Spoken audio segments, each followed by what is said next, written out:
кылынган дуалар эмне себептен кабыл болбойт? Бул олуттуу маселе. Вакала раббукум уд'уни астажиб лакум. Алла Таала айтты, мага дуа кылгыла, дуаңарды кабыл кылам деди. Бирок ошого карабастан дуалар кабыл болбой атат. Андан кийин Кудай Таала дагы бир башка бир жерде өзүнүн китебинде айтат. Ва иза саалака ибади анни фа инни кариб уджибу да'ватад да'i дейт. Адамдар мен жөнүндө сурай турган болсо, мен жакынмын дейт. Ошол жерде алымдарыбыз эки нерсени айтат. Динде, шариатта ибадат деген түшүнүк бар, адат деген түшүнүк бар. Адат деген сөз, бул адат деген бир күнүмдүк жашоодогу мындай максатсыз кылынган ишке окшоп кетет. Бул баягы адат, көнүмүш адат сыяктуу эле. Экинчиси бул ибадат. Ибадат деген сөз бул дуа деп айттыбыз. Пайгамбар саллаллаху алейхи вассалам ибадат, дуаны ибадат деп айтты. Ад-дуа хувал ибада деп айтты. Демек, дуа ибадат болуш керек экен. Ошол үчүн да кабыл болот экен. Ошон үчүн алымдарыбыз ажыратып карайт. Дуа деген түшүнүк бар, анан бизде талап деген түшүнүк бар деп айтат. Эгерде бүгүнкү күндө сиздин кылып аткан дуаларыңыз кабыл болбой калса, алымдарыбыз ал жерде ал дуа эмес.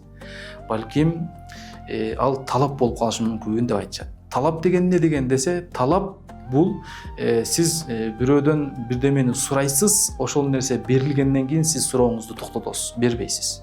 Кудум ошол сыяктуу эле, эгерде сиз дуаны дагы Кудайым мага рызык бер, Кудайым мага ден соолук бер, шыпа бер, мага билбейм илим бер, андай бер, мындай бер деп сураганыңызда сиздин ошол дуаңыз талап боло турган болсо, ал дуа шариатта, динде дуа деп эсептелинбейт. Аны талап деп коет.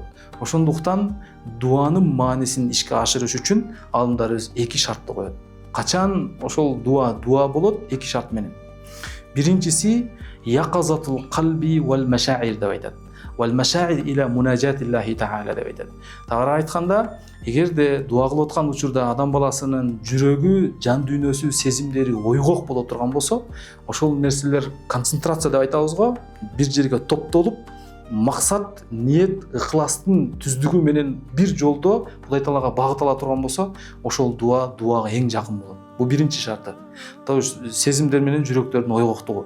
Экинчиси ат-таубату садыка деп айтат.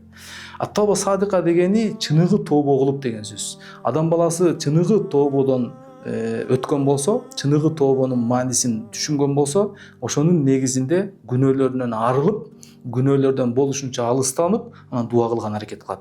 Ушул эки нерсенин негизинде кылынган дуа, анан кабыл боло турган дуага эң жакын дуа деп айтышат.